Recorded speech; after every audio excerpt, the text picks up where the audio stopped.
What is the best base for MMA? Well, here are 4 candidates. I do understand there are more than just these 4 in terms of the base for MMA. But, I mean, I'm not making a separate one for combat sambo, for judo, for karate. I'm just going to try and filter them into these separate martial arts. So, for example, combat sambo, I'm putting in this wrestling. Karate, I'm putting in this kickboxing and Muay Thai.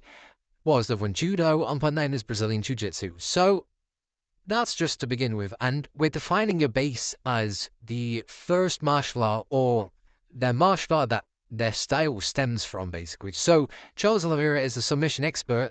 He's going to go into the BJJ category, and also because he knows BJJ very well. That's why we're saying that's his base. So we're going to rank these from worst to best and figure out what is the best base in MMA. Now, starting off, Brazilian Jiu-Jitsu was obviously going to be the worst. I mean, it used to be good when no one knew what it was. Now everyone knows what it is. It's not exactly, as good as it was. Or more as effective is probably the right word to use. Mainly because, well, we're going to go into the positives first before we start bashing these guys. They can cinch up a nasty submission, right? Matter of seconds, put you out. However, this is all they have, or this is what a lot of them have. So on the screen here, we've got 3 BJJ practices. Very, very good. We got Brian Ortega, we got Kron Gracie. Well, my opinions on Kron Gracie is. And we got Charles Oliveira. Charles Oliveira can actually strike on the feet. These 2 can't on the right. And this is all they have, right? If you said, oh, Brian Ortega, he's a great fighter. He is a very good fighter. Max Holloway was teaching him to block in their fight. You can't really be doing that at a high level. And because every single fight starts on the feet, they tend to get battered on the feet, shoot a takedown, and then even if they shoot a takedown, if they're against a competent wrestler, they get out grappled and they just get kind of pushed off a little bit. Because, against someone let's say we were to put Brian Ortega against Habib, or even if we put him against Volkanovski, who's a good wrestler, he's going to get out grappled because the wrestlers tend to be slightly stronger on the ground, more physical, and I feel like the BJJ guys rely a lot more on technique than they do on physicality. So they get out muscled, out grappled, out strength on the floor, and at least them pretty much losing on the floor. And then because every fight starts on the feet and they've got no striking at all, they just get smashed up on the feet. And then finally, all of their submissions, or a lot of their submissions, don't really tend to work against someone who also is equally as skilled in BJJ. So, for example, a rear naked choke's always going to work, but trying I don't know what, a Boston, well, not even a Boston Crab, geez, that's an awful example. Trying something like a twister isn't exactly going to work on a guy who is equally skilled in BJJ. Trying a heel hook doesn't work in MMA, and that's mainly because a lot of the guys in MMA know how to defend against a heel hook, which is why a lot of them don't really work. Anyway, moving that last place is BJJ. Obviously, it's always going to be BJJ. Next up, boxing. Now, every single person on the screen does not have a base in boxing. However, I'm including Aspinall because he does have some professional boxing fights. Ilia Topuria is not a boxer at all at base, and Dustin Poirier is kind of a boxer, but not really. So we're going to define it as hit and don't get hit, and we're going to use a case of it if an actual boxer wanted to transition from boxing to MMA.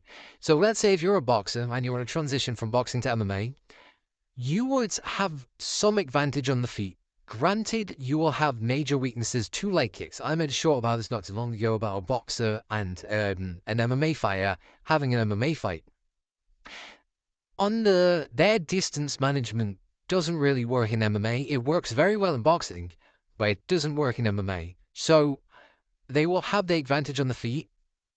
Big weaknesses, as I never said slight weakness, big weakness to leg kicks, and will majorly struggle on the ground. You will not see an MMA fighter who's going to go, oh, I want to strike with this boxer, unless they've got, something slightly wrong with them. Like Alex Pereira has succeeded in the light heavyweight division because every single MMA fighter in that division decide they just do not want to grapple with him, except for Jan Blachowicz, who did grapple with him.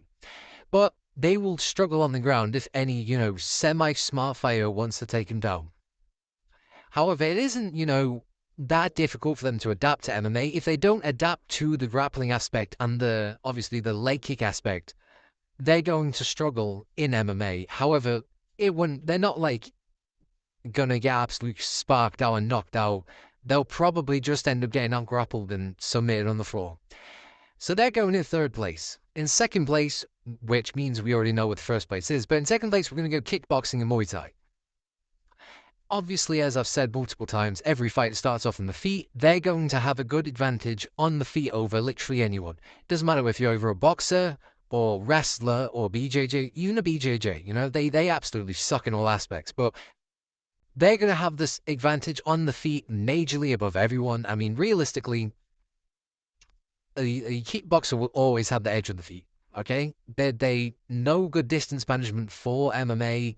Their head kicks are great. Leg kicks are very important, especially the calf kicks. You know, people forget, man, but they'll struggle on the ground against a very good wrestler. Now, a lot of these kickboxers do have good grappling. Like Leon Edwards does have pretty good grappling. I know he did just get out grappled by Belal Muhammad, but he does have decent grappling. Okay.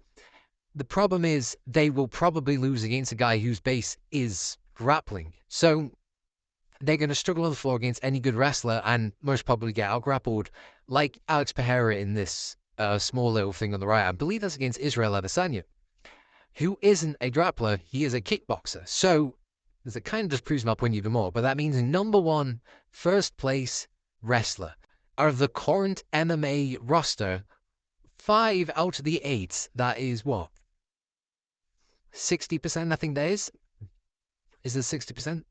It doesn't matter. We'll say 65% of the roster is wrestler at base, or is a wrestler at base. Not is wrestler, jeez.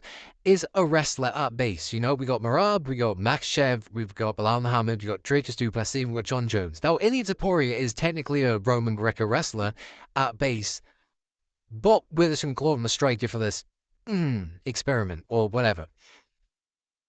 Despite having the major advantage on the feet, because, you know, every fight starts on the feet, they will make up for it with great pressure wrestling. And realistically, if they have the size and strength advantage, which they do most of the time, most of these wrestlers cut a stupid amount of weight to try and make lower weight divisions so they have the advantage in the grappling exchanges. They're going to maul their opponent. We've seen that with Khabib. We've seen that with Khamzat Chimaev. We've seen that a little bit less than we have with those two, with Islam Makhachev. But these guys definitely do have the advantage and do transition the best to MMA. So there is our official list. Let me know if you agree with that list. And I'll see you in the next video.